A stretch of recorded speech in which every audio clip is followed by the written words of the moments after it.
too is what I'm getting across is a lot of guys always say to me, geez, your swing looks so smooth and it looks effortless and you don't look like you're swinging that hard, which in essence is true to a point, and that's a lot of it. You want to keep this right here, what you're doing and hitting, as simple as possible, because the more things you incorporate into your swings, the more things that can go wrong, and that's what gets a lot of us in trouble. And what I'm saying is the biggest mistake I probably see slow pitch guys do is over exaggerate their stride diving into the ball because they think they got to get so much into it to get the ball to do the things they want, which isn't. If you look at the best golfer in the world, Tiger Woods, his swing looks so effortless, but he's hitting it further than anybody on the tour, just because it's ball striking. And that's the one thing I would say to anybody out there that wants to get better is work on ball striking. Just work on striking the ball consistently. And consistent is the name of this game. So what I'm saying, like most people say to me, you know, you don't really, your swing looks flat or, you know, whatever the case may be, which isn't the case. For me, when I'm in, I've already locked in. So my hands, as soon as I go up, now my hands are already in place right here to cut the ball. So I've already got my cut in place, which is where I set my hands up high. Now I can cut down and then I can flatten my swing out so I'm not getting in trouble by over exaggerating like the chop. You see a lot of guys do that, over exaggerate the chop, and that's what gets you in trouble because you end up cutting it too much or you just hit a weak ground ball or something like that. You know, slow your bat speed down, and it's about ball striking. It's get yourself in position, keep it as simple as possible.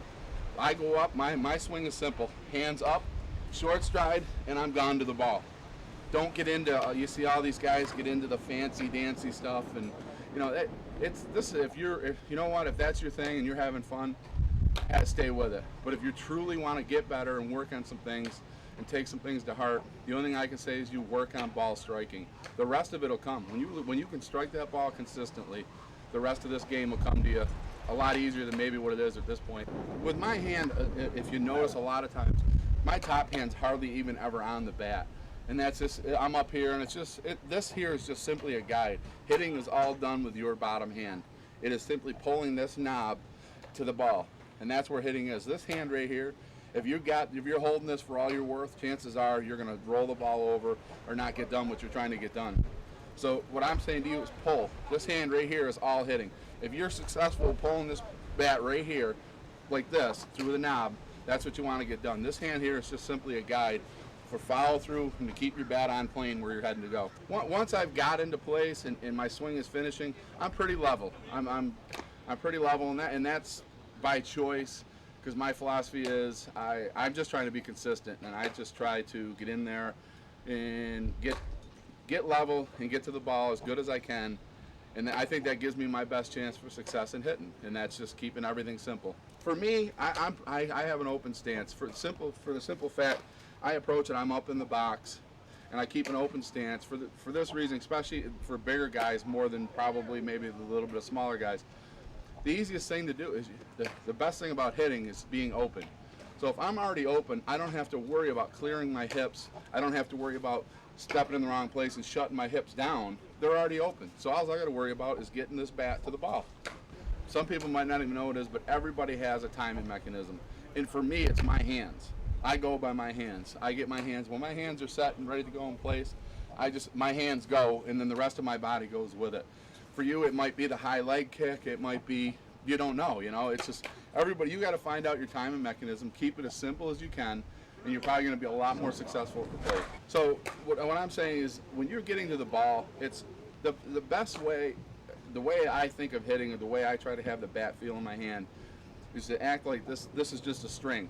There's a ball on the end of the string, and that's what you're trying to do. You're trying to get this string straight so you can go. Now the string's straight, now the ball is following behind, and then you get that snap and the whip at the end of it. And that's just something, I know it may sound silly, but that's how I've worked on to get where I got. I just act like this is a whip in my hand. And that's exactly what it is. You just try to get as much leverage out of this bat as you possibly can. What I'm getting at about cutting the ball and that little bit of whip at the end is I want to feel that right here. I want to feel this right here, that snap. I want to see that bat come through, the bat head come through, and I want to snap that bat head to the ball out in front of me, because that's where the greatest bat speed is. Not back here. Don't get caught up and push the ball. The greatest bat speed's right here, and that's where I want to get to. Generally, for me, the way I look at it, I try to go at about 70%. Because there's no, especially with the pitchers nowadays you're dealing with, everyone's got a pretty good knuckleball, so you have to wait. I mean, that's the name of the game. You got to wait until you can get to the ball where it's at, and try to be. If you go 100% full bore, chances are you're going to get caught up. You're going to do something wrong, overstride, overswing, do something. For me, if I'm 70%, I got time. If I've made a mistake where the ball is going to be or where I want to get to the ball, at 70%, I still have time to adjust my swing somewhere in here to readjust it to get to the ball where it is. Geez, I think probably the Dudley a few years ago, I didn't have such a good weekend, but it was just one of them weekends where my mechanics was just not there, and you know, and like you're saying, the breakdown, I didn't recognize what I was doing, but at the end of the tournament, and I did get to watch some film. Someone was filming it, lucky enough, and what I was doing in that is I was overstriding because it was a little bit of a windy day and the knuckleballs were really moving that day. So I was overcompensating, trying to get to the ball a little earlier, and then that's what was happening is I was catching the ball way out in front and just beating it down into the ground or not doing it. You know, the thing is we all have, you know, bad weekends, bad days, but if you're consistent, you know, at the end of the year, you're going to be pretty happy with yourself.